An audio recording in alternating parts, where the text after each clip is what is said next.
Hello, everyone. This is Kaushal Zubair with the KZ Show. The objective of the show is to transform lives by sharing ideas that inspire action.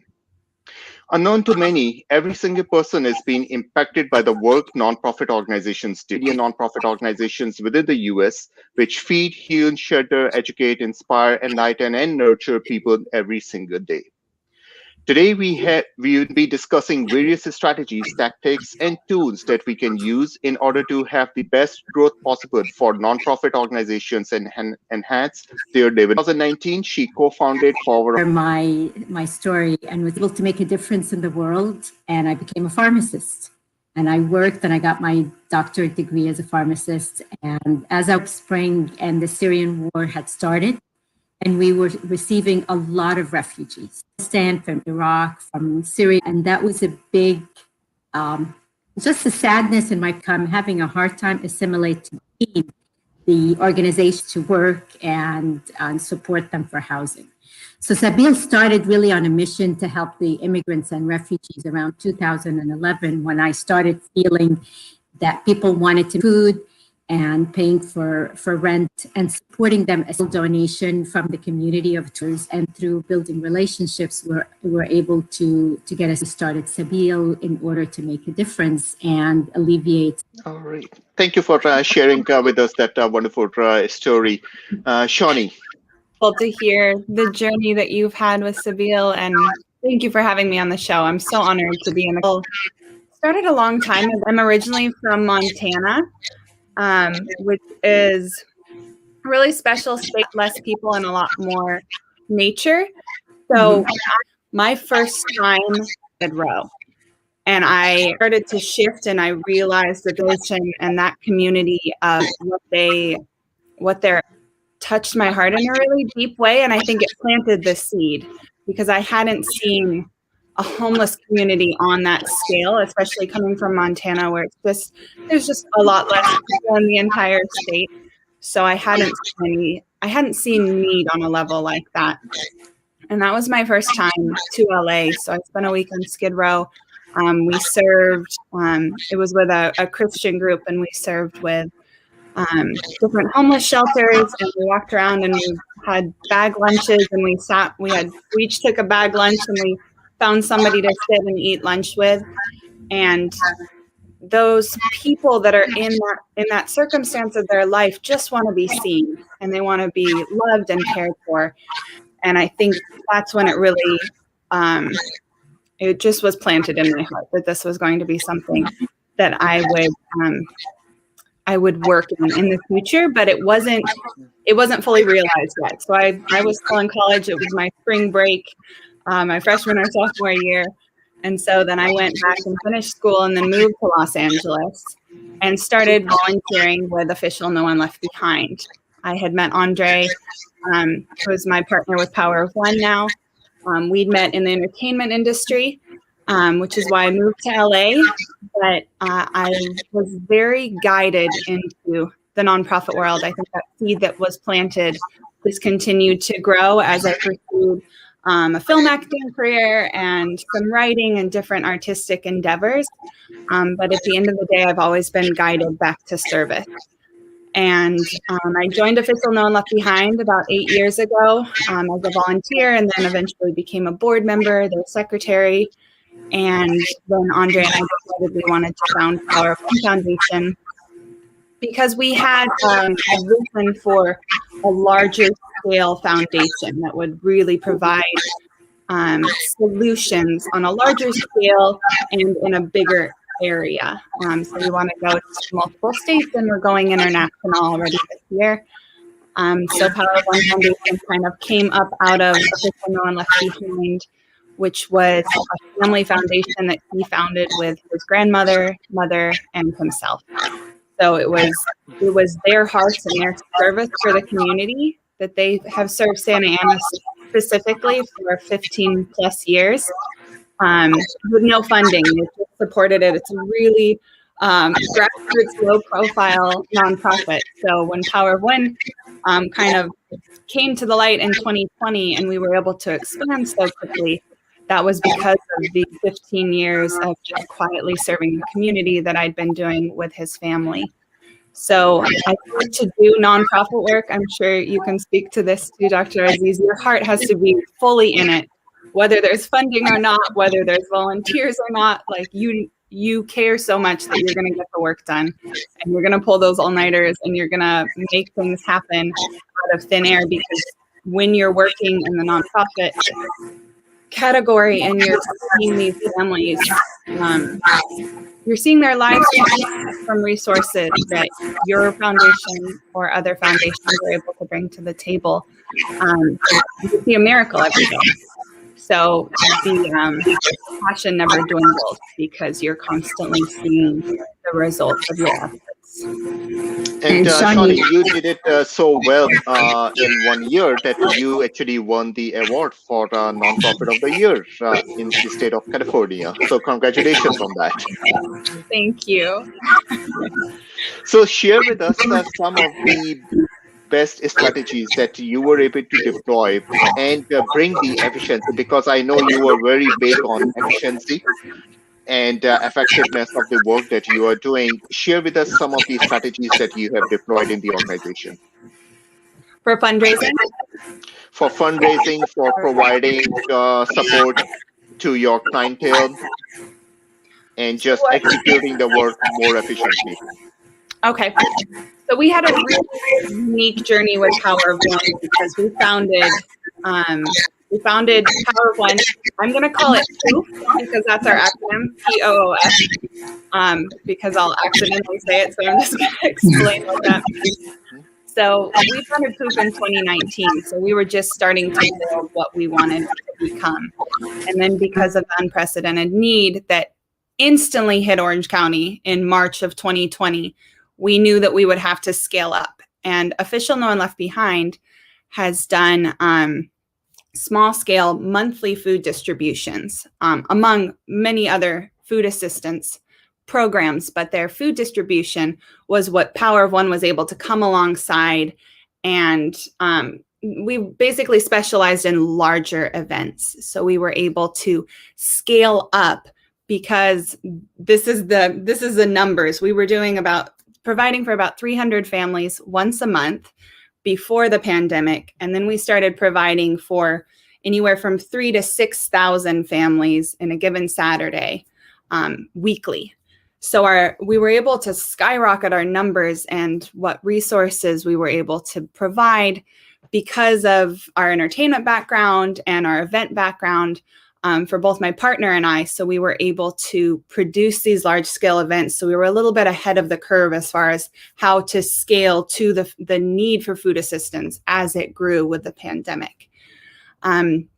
So that was not us. That was, some of our specialty. We were able to direct it, but it was our partners that stepped up. It was sponsors that stepped up, and it was community members, sponsors that I can't even list all the partners that we gained in 2020. But basically from Community Action Partnership of Orange County, they're our biggest partner for where the food comes from through the government, and the programs that we're a part of right now to provide food assistance in response to the pandemic.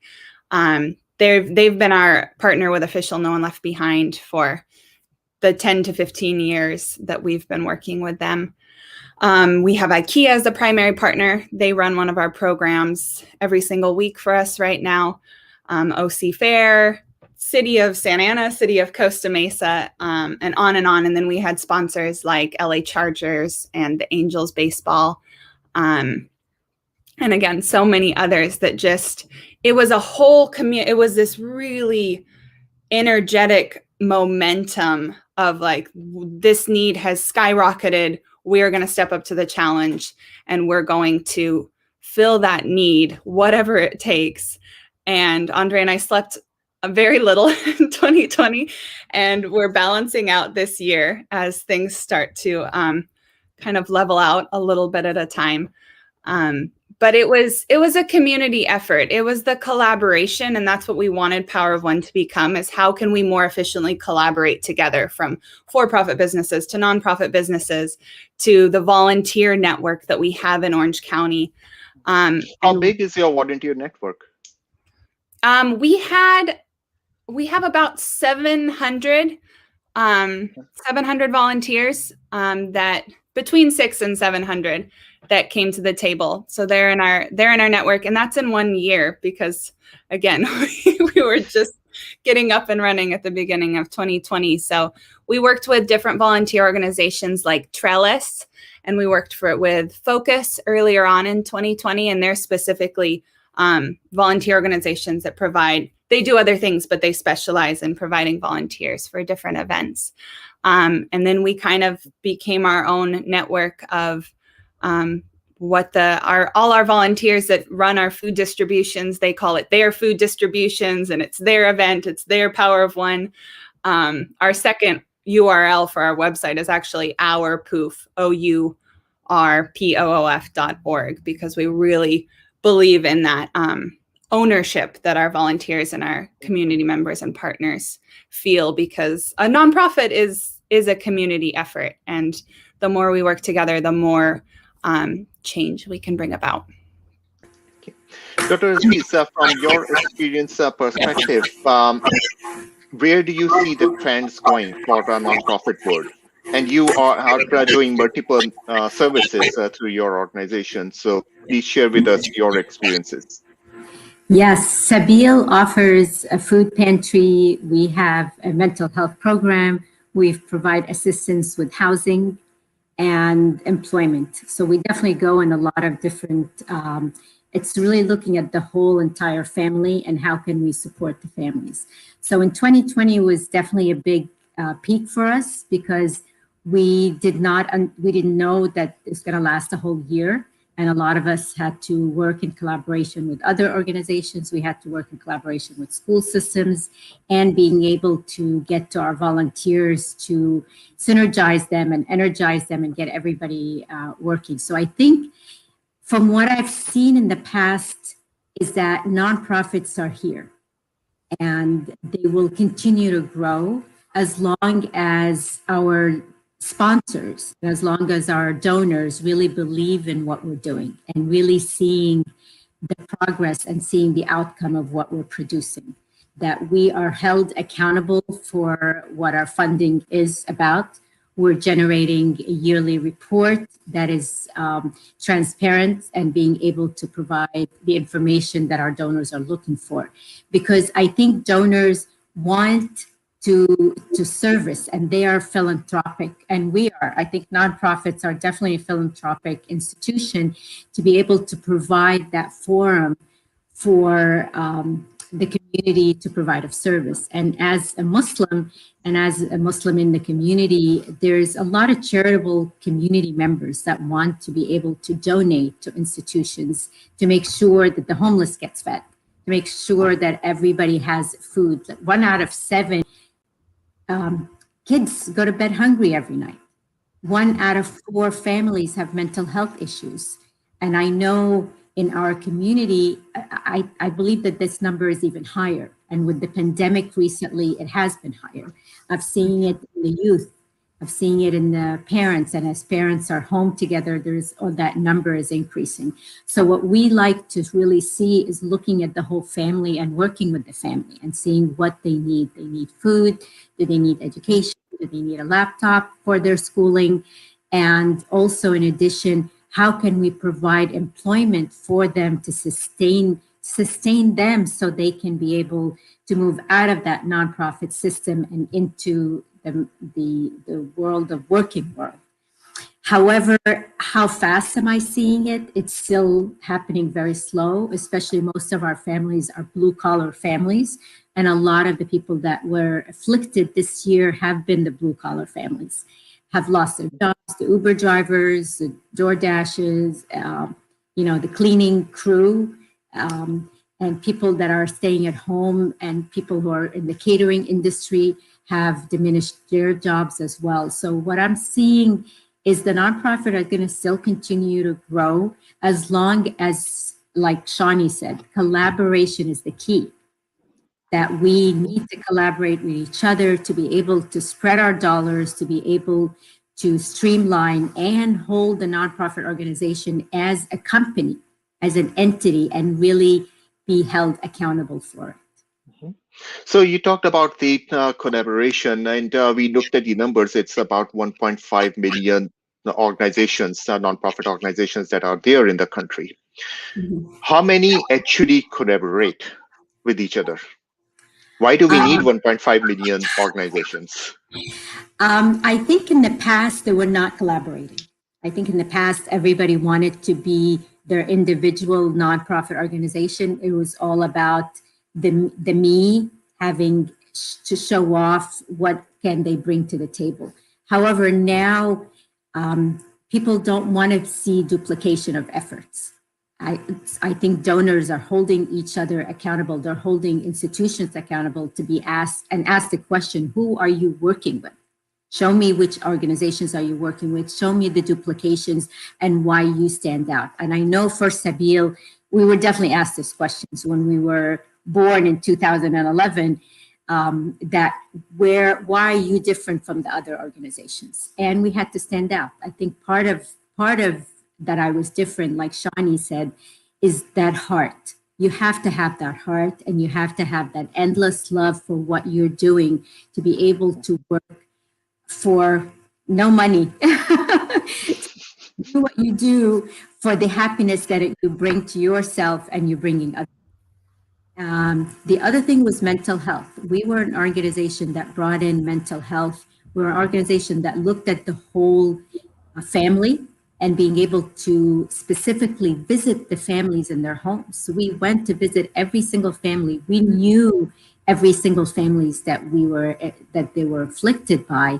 However, the 2020 really held us back because everything went to Zoom, but we were into their homes. We got to see their struggles. We got to see their pain. We got to see medical, and having a medical background, got to see what they were suffering with and how they did not get the health care that they were, it was available for them, how their applications were not filled out because they didn't know the language. How their children needed to get the immunization, but they didn't have anybody to take them, how they wanted to get their driver's license, and we actually took them to the DMV to get their driver's license. So being able to hold somebody's hand and take them from point A to point Z and seeing them succeed to be able to help other people, I think that's where we stood out from the other organizations. However, in 2021, we are all collaborating. Like I know a lot of the organizations in our Orange County that I'm just calling them and working with them because that's what's expected of us now. It's collaboration, streamlining, show me where the money is going, what is the percentage of expenditures, and you're running it as a business. Okay, so you talked about the money. Shani, you have served many people, and of course, fundraising comes along with it. What has changed from fundraising strategies perspective when we look into 2019 before COVID and now? There's been a huge shift for typical fundraising for nonprofits. There's typically like an annual gala for nonprofits or different collaborative events that they hold for funding. We had a really unique experience because Official No One Left Behind, we always ran without funding. It was just a grassroots for-profit money in our family we would put into the nonprofit. So we just kind of operated it straight from the heart as our way of giving back. With Power of One, our fundraising started in 2020, and it ended up being the community supporting as they saw what we were doing. So we didn't actually have to do fundraising events. We did the work, and then the provision came as we went, which was this incredible, miraculous experience. So for this year, we're really excited to get creative on how things have shifted, how we aren't necessarily looking to do the typical annual gala. We may down the line, but things are still up in the air. So we're getting creative with, we're working with IKEA in the city of Costa Mesa, potentially doing like some drive-in movie nights or drive-in concerts, socially distanced events that are outdoors. And with our entertainment background, both Andre Roberson, my partner, and myself, we get really excited about that because we're creatives. So when we can tie in our creativity with our philanthropy, we're really excited about the opportunities for fundraising events. But it will look very different, at least for another year or two. I don't think anybody knows what that end date is yet, but it's evolved a lot in the last year. And we're so grateful to have had the very unique experience of being supported by the community and sponsors and then private donors in a way that we were just able to run in 2020. And we were just able to fill the need and continue our food distributions. And we had some special holiday events that we're going to evolve into some fundraising opportunities for this year as well. We did a Winter Wonderland, which was a drive-through holiday Christmas experience. And 2 nights we raised toys. So people brought toys as their admission fee. And then the third night at IKEA, we were able to give out toys as the families drove into the North Pole and received their toys from Santa and the elves. So we get really excited about the creative potentials of fundraising events. And again, that's where collaboration thrives as well, is how can we work together with for-profit businesses and organizations that maybe can't write us a big check, but could offer their venue or offer, food for the guests or something, or in-kind donations. So we get really excited about that, but we did kind of have a unique experience of not really having the before the pandemic experience of fundraising. So I'm curious to hear from Dr. Aziza that question. Well, fundraising it's been my passion, really. If I have to say something about what my love is really asking for money.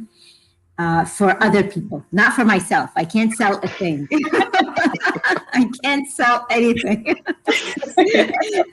However, asking for money to help someone else, it just brings twilight into my eyes because I know that I'm making a difference in somebody's life. And last year has been our most successful year in fundraising. And again, it was a miracle. It was miraculous. We all knew we were scheduled to have a gala in April because it's Ramadan, and we do one at New Horizon Elementary School. We rent their hall and we decorate it, and it's a beautiful theme to fit the celebrations of fasting, and we bring our clients in, and we all celebrate them and for what they've done. So this year was different. We didn't do a Zoom. We felt we were all Zoomed out. Nobody wanted to do anything with Zoom. So we went back to basics. I think we went back, like my husband always says it, the low fruits, and what we did is really build our relationships of the people that we know, and we went out and asked for money. And it was, people wanted to give at a hard time and a hard year. However, people knew the struggles that everybody was going through, and they wanted to touch people. And it was pretty, I think there's a miracle that I see every day. When somebody asks you for something and you say, I don't have it, the next day that something comes and you're able to pass it on. So you talked, Shania, about in-kind donations.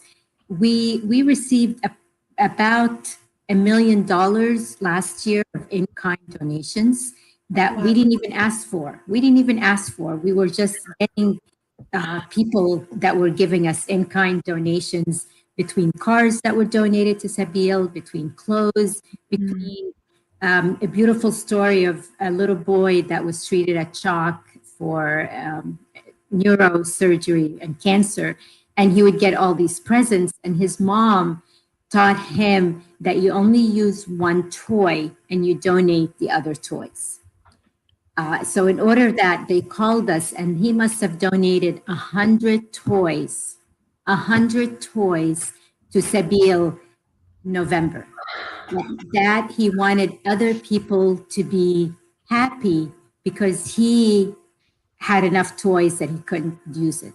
So we worked with the city of Irvine. We worked with Mayor Farah Khan, and we were able to give back the toys to the city, to the Veterans Association in the city of Irvine, to have somebody happy during the holiday season. So we talk about collaboration, we talk about fundraising, and we talk back to it's really building relationships. And it's about that time that brings that excitement and fear at the same time to pick up the phone and doing it the old-fashioned way. Yeah. What are the policies? Because in my mind, nonprofits should not exist. Like everybody should have what they need.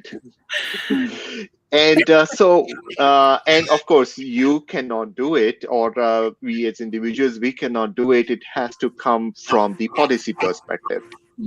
Where do you see the policies need to be changed at city level, state level, or federal level, that people are provided with what they need?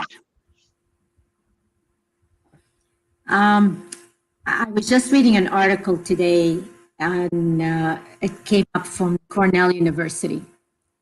And it was written in 2016, and it talked very much about nonprofit and should nonprofit exist, and for how long they should exist, and whether we're going to exist forever or not. And I think you're absolutely right. It has to come from policies.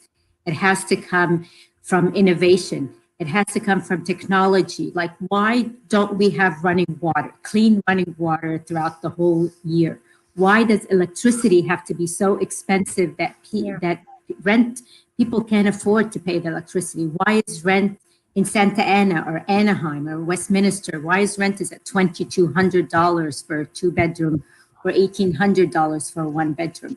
So unless government supports and writes in provisions to be able to help the communities, I think nonprofit will always exist, because you have to have running water, you have to have electricity, you are subsidizing for rent, you're subsidizing for food because food is very expensive, and the margins of profit for companies like local stores are very high, are very, very high, and that's not passed on to our clients. And at the same time, education is expensive. So and I think they were talking about community schools, they will be free for the first 2 years, but I don't think that passed through. So till you have these effects in place, you will continue to see nonprofits grow, and I think grow more over the next couple of years. Shani, your thoughts? I completely agree. I think I was going to say education is definitely a big part of it.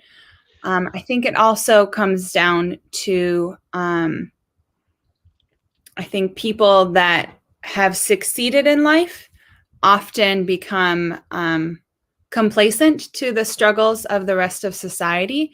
And I think it needs, I'm hoping I feel like there's been an increased awareness of the needs and the poverty in the US. And I think like we experienced with the monetary giving that both of our organizations received last year, I think there's been a little bit of an awakening to, oh, I really need to step up. I need to give back because I've reached this level in my life. And I think until the achieving success in your life becomes less difficult and education becomes more accessible, and I think the language barrier, it just all of the issues that we see our families that we serve struggling with are complicated. You look at I love that you're dealing with mental health, because I'm going to get emotional because I care. The homeless community and the homeless individuals that I've become friends with through the work that we do. And we had a soup kitchen in Santa Ana before the pandemic. So I worked that kitchen for like 2-3 years straight with Andre and our partners and volunteers. And we were caring for a specific community of people that had gone through a homeless shelter, and then got approved for these apartments that had, they were supported for their rent. So it was like they had to provide 30% of their rent. So there are these things in motion where we're trying to provide help while also improving their circumstances so then they can help themselves. And then there's forward motion instead of just kind of this cyclical pattern of giving where there is need. But when mental health and addiction is involved, it's really complicated for people to help themselves. And I think that's where the biggest need happens in our society, is either it's mental health or it's language barriers, and it's immigrant families who have so many barriers that they have to get past because of everything being foreign to them and new and unkind often. So I think there's very real change that we can continue to make as nonprofits, but I think it's really complicated issues that we need to, that I do think start with policy change at the top level, and it always, leadership comes from the top down, and if our hearts aren't being changed from the top, then there's only so much us little nonprofits can do to bring about the change. How has technology impacted the nonprofit world? I love technology. I love technology because we have a couple of techies on the board, and they're always pushing technology. Today, I was writing a report to apply for grants that, everybody says there are a lot of grants are out there. However, getting grants is not easy. Really, it's like the time invested in gathering data and able to put the information in, it's very hard. However, data is the key. Data is the key to be able to show to the donors, to be able to get the grants, to be able to do your annual report, to streamline donations, to be able to get history, to get reports for donations, and to get volunteers, even being able to send a volunteer letter. In order for us to do the food pantry, the drive-through that we do on a monthly basis of getting people weekly to get vegetables and fruits, we use the texting system. We do evites on texting, and we send it out to everybody, and they reply back to us on texting. So to me, it's like that's technology. And you're talking about foreigners, you're talking about language barriers. However, people are able to translate from English to Arabic, from English to Urdu, from English to Spanish. And WhatsApp is so relevant that I asked people, how did you find this? And they said, oh, so I was on a WhatsApp Latino group, I'm able to find you. And to me, that just brings a lot of happiness to me, that through that technology to them, and then behind the scenes, the technology for us to be able to use our data, because data is so strong to look at trends and to look at what are we doing wrong, what are we doing right, and how we can improve it. Like today, I got a check, not a check, it was a money order. I got it for $42. And I saved the envelope, and it's like, who would send me a money order for $42? I'm not used to this. And finally it hit me, the name. I was doing something and I turned around and a light bulb just came up, and that was somebody, a client that we had helped 4 or 5 years ago. And this person continues to send us a money order of $42 every couple of months. And I've never paid attention to it. And today it just hit me. And it's like, I know that name after all. So be able to put that and say, wow, these people, it's people like that after they move, they come back and support you. But I love the mental health issue because to me, the stigma behind mental health is so big in our community, whether it's addiction or whether it's anxiety, depression, OCD. It's such a big thing that I have one of my clients today, they're from Brazil, and they happened to call us because, again, language barrier, they didn't know where to go. The wife has COVID, They didn't know she wasn't breathing well, and they're asking me, which hospital should I go to? I can't even fill the prescription because it takes 3 to 4 hours to fill it in the pharmacy. And I was like, I'm a pharmacist. Just, take a picture of the prescription and your insurance and send it to me, and I'll be able to fill it quickly for you. So I think it's all of this, be able to really touch the individual, and technology. It's like, take a picture and send it. It's like everything is so easy and readily available that we just need to know the program to implement it. Shawnee, your experience with technology?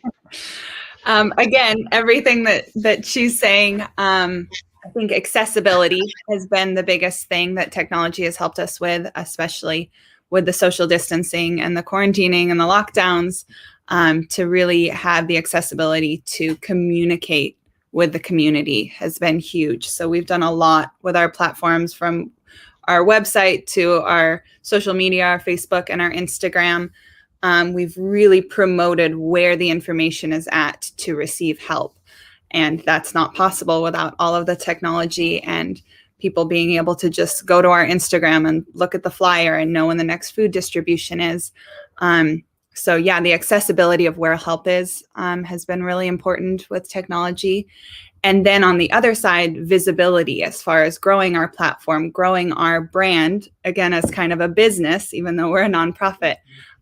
That's how the marketing has materialized with technology, is just really being able to have visibility online and grow what we are doing on foot and then also online. So people can really see and grow with us. We were able to do a lot of filming last year. Again, with our entertainment background, we had a few different film crews come out and kind of document where we were at. We're actually in pre-production on a documentary about our experience during the pandemic, which we're really excited about. So that's all the technology of being able to film and get some drone shots. And I'm with Dr. Aziz. Technology is amazing and kind of endless with the ways that you can use it. I have different programs for, we have a specific program called Curbside Pickup, which is what IKEA runs for us. And that's all appointment based. So I have an appointment system and it's all automated. People sign up on our website. And each week there's a new link for that coming week's event. And they're able to pick out what time they want and when they're coming. And then they have their little confirmation email. And so it's just created. And I think the more you can, someone who is in need of help needs to never feel shame, needs to feel seen. And I think if you can give them a feeling of control, like, I selected this appointment, I'm going to get this stuff for my family, I think the more empowered they feel. So I think, again, with technology and the accessibility to the information, that all ties into maintaining dignity for people who are struggling and hurting, and sometimes in fear if they're undocumented or again, new to the country. There can be fear and anxiety around how to receive help and how to get the information. So the more we can just have it very accessible for the people who need it, technology helps advance that. Okay. How have you both utilized technology for fundraising? Because now, after COVID, we are not having any dinners together with fundraisers. We are not getting together with them. So how have you utilized the technology to do that? Well, I think I'm going to go back to say technology is great. However, it does not take away from one-on-one relationship with people and the closeness and the stories that we have to tell. So we share our stories through Instagram, we share our stories through Facebook, we share our stories through our newsletters, and we have a donate button, and we're definitely, however, what I'm finding is people get tired of reading a lot of newsletters. They get tired, but they love to hear stories. They love to see that someone you've helped and you've, helped ease some of the struggles that they have at this point. So I think that's where technology comes in, is sharing the stories sharing the Facebook messages, the Instagram, the happy moments, showing what people are doing and make it easy for them to donate. And as you're telling me this, Kashif, I'm getting a message from one of our board members saying there's something wrong with our donate button. So that's where technology comes in. It's like even now you're getting messages with what is wrong. Can you do something about it? Great until it doesn't work.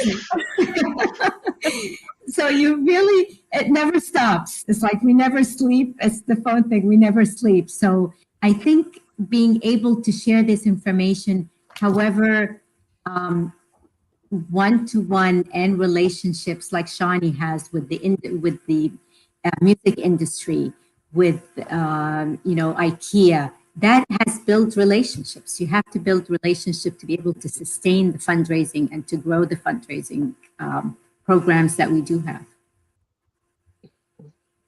Shani, I'm just curious from what you are doing and the work that you have done. How many donors do you have that you would classify as personal donors, and how many are the corporate ones? And in terms of percentage, of course, not numbers. And do you also receive any grants from a state or federal government? So again, because we're so young, we haven't received grants yet. And for 2020, I would say it was probably 50% was sponsors, like corporate sponsors. Hold on, let me think about these numbers for a second. We have an angel donor who made 2 million people fed possible, and they were probably 60 or 70% of our revenue for 2020. So then I would say probably the rest, the other third, we'll say 70% for private donors, like Goldman Sachs funds, those kind of things, where they are supporting anonymously. And then 15% corporate sponsors, and then 15% individual community members. And that was pretty much what our 2020 looks like. And it's looking like what year are we in? 2021 is going to be a lot more grant support. We're talking on a city, state, and federal level for support.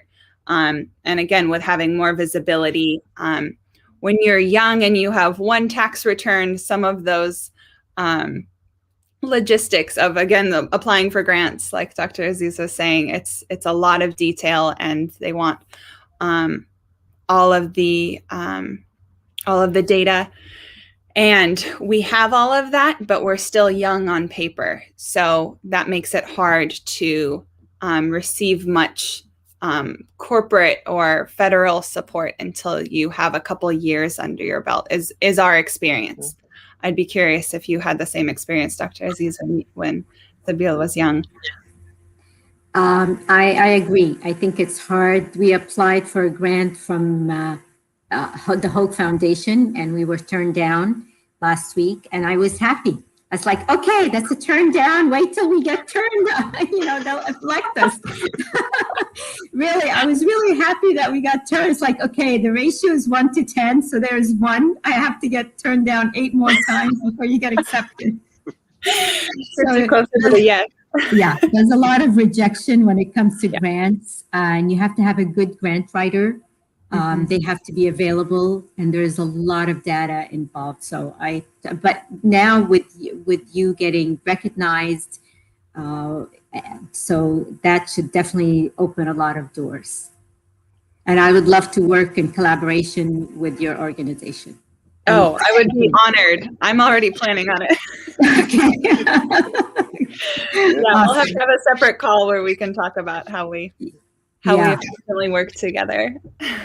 And just going back with Shania on her distribution of donors, I think I come up with the same thing, the 80-20 rule.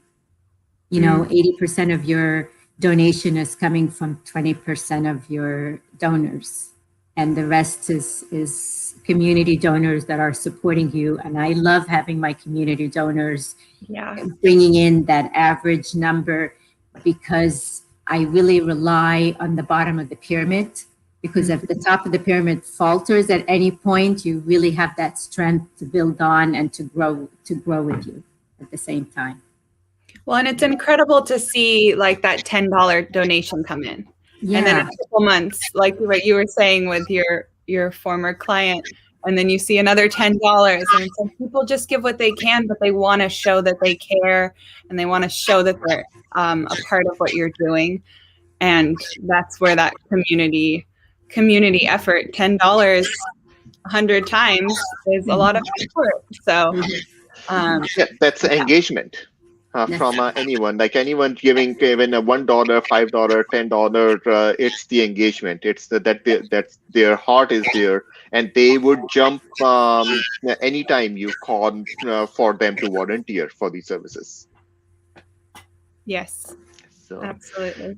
Yeah, and as we are coming up towards the hour, one thing I wanted to ask both of you: when you look at the organizational structure for nonprofit, what are the key functions that should be well defined within an organization that should exist from the start to make it successful?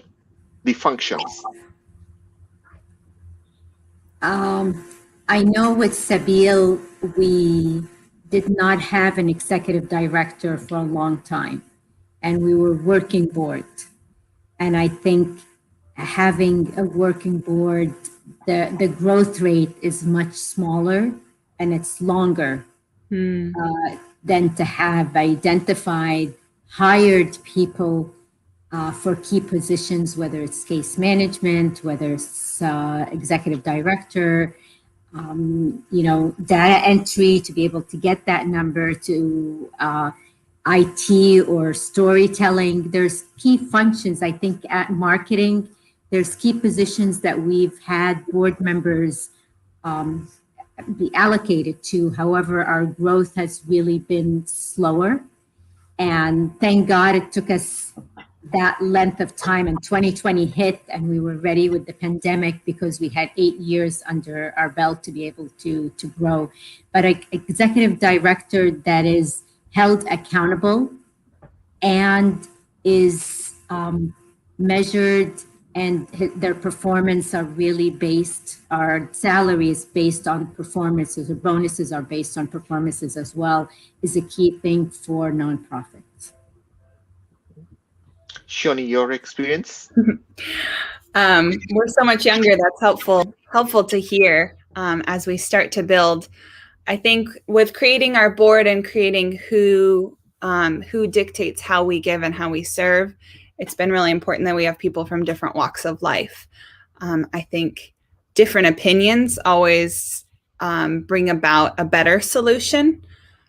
So there's and having people from different, like whether it's an attorney or somebody that has done accounting, or the more varied the skill set is that the team has, the faster you can grow, and the more efficient the resources that you create and the programs that you build become.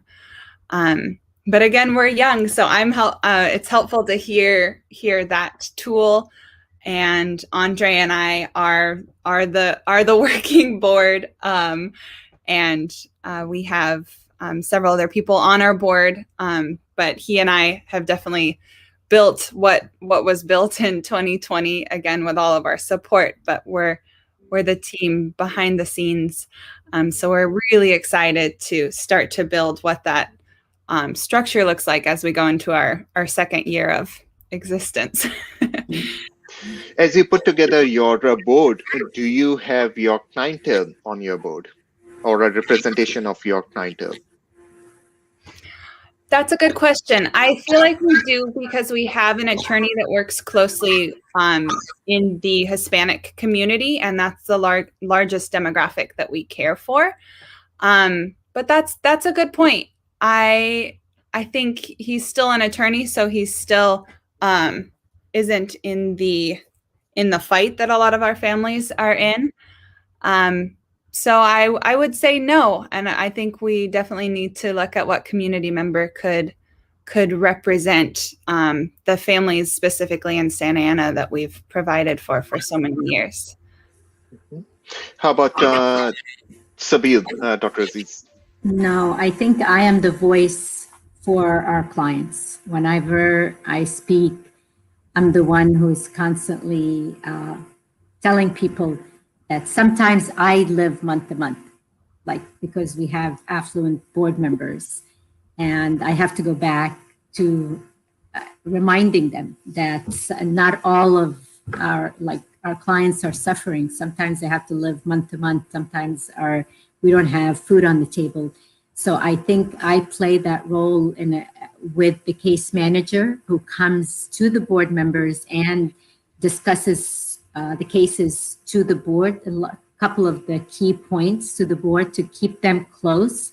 We send them information that comes from our clients. We send them videos so they're connecting with our clients, videos that we don't share to the public. We just send it to them, whether it's an appreciation video or hardship that they're going through, just to keep them connected. However, no, we do not. It's something that we never came across before. I want to amend my answer a little bit because Andre, my partner, he grew up in Santa Ana, in the heart of Santa Ana, probably one of the most impoverished areas of the city. Born and raised his whole life. So he actually is the voice, like you say, for that demographic. I think we can still add more voices, and we'll definitely love a community member on our board. But he is a very he knows that community and that world, and he and I both know poverty personally. So I do think that's a really important voice to have on your board, where you are reminding them of the reality that your recipients or clients are facing. So I think that's a really good point to make. All right, thanks. And so the last question I'm going to ask you, and it would be, what message would you like to give to your clients, to your donor base, and to your volunteers? So I believe like 3 different messages. So if you can craft that. Okay, I'll start because I love sending messages. Well, one message we have on the website that says the best way to find yourself is to lose yourself in the service of others. And that's by Mahatma Gandhi. We have that on our website too. One of my all-time favorite quotes. Yes. So I think really to just be happy. To just be happy is to give back and work with a nonprofit. Just go to any nonprofit that you love, whether you work with animals, you love working with children or youth or food. Just find your local nonprofit that you can connect with and volunteer, because that's what brings us happiness. It's not the amount of money that we have in the bank. It's not the material possessions that we have. It's really the one-on-one that we can be able to absorb ourselves and feel that there's something different. Like my client today that is Brazilian and she has COVID, she had to be rushed to the hospital because she couldn't breathe. And she's only 30 years old. And I had to give gratitude and say, thank God that I am safe. Thank God that I'm getting ready and I'm panicking I'm going to be on Kashif's show and I have Shawnee with me. And thank God I have that blessings of doing that and not being rushed to a hospital because of COVID. So I think my really one of the biggest message is to service others, donate generously, and volunteer. Volunteer. If you want happiness and you want your children to model what you're doing, just be a family and volunteer. And what would be your message for your clientele? Is that Dr. Aziz or me? Yeah, Dr. Aziz.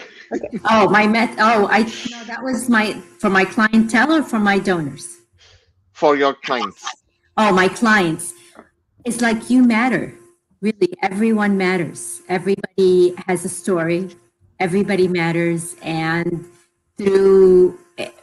have hope, have dreams. Never give up on your dreams, and believe that through other organizations that things will change.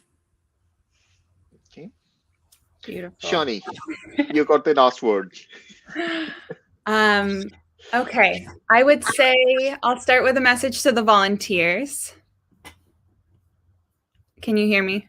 Yes. Okay. To our volunteers, I would emphasize that our foundation is your foundation. Your support is a vital part of what we do, and the more ownership you feel in Poof, the happier we are, because it's a team effort to serve a community, especially on the scale we've grown to, and it wouldn't be possible without you. So I would tell our volunteers that. To our donors, I love quotes as well, and I'm going to read. We have a Martin Luther King Jr. quote on our website that says, "Our lives begin to end the day we become silent about things that matter." So you can make a lot of noise with money. And if you're giving it to causes that you care about, you are not being silent. So don't be silent with your money. Use it to bring about change and support foundations that are doing the right thing, and you're seeing the results directly in the community with your gift. And then for our recipients and our community members that we serve, we use the hashtag "We are here for you" and "We are one." And so I would just say that you're not alone. You're seen. You're cared for, and we are one. We are one people on this planet, and we need to care for each other accordingly. And I think it's important to remove any hierarchy. I could be in the family that's driving through my food distribution's shoes at any given moment. So the more we care for each other, the more we do become one.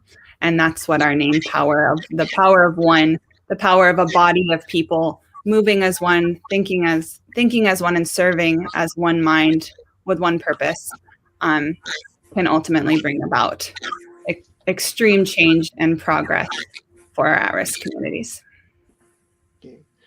Thank you. Thank you so much. Thank you for sharing all the thoughts that you have, and thank you for doing the great work. It is definitely, it is making an impact.